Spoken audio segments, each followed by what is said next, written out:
Атамның маған бір айтып берген әңгімесі бар. Жас кезінде қызығушылықтан әшейін түнгі 3-те айнаға қарапты.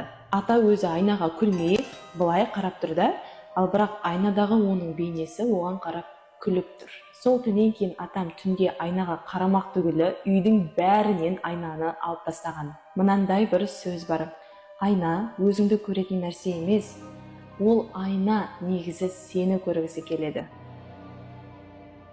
Мен реально достар рискқа баратырмын. Қазір сендерден тіркелуді сұрайым. Достар, арнада 1 миллион подписчик немесе осы видеоның астында 10 000 лайк жиналған соң, мен бір ютуберді алып, осындай тағы да бір қорқынышты, зұлым ырымдарды тексеремін. Достар, мына логотип видео барысында 3 рет шығады. Любой жерде. Сол үшін видеоны айналдырмай көр, содан кейін тапқан соң комментарияға жаз. Содан кейін келесі видеоға сен түсесің. Видеозвонокпен звондап сөйлесеміз. Ал мынау достар жаңа контент. Мен қазақтардың бүкіл дүние жүзінің қорқынышты миф, легенда, ырымдарын өзімнің денемде тексеретін боламын. Сағат 3-ке жақын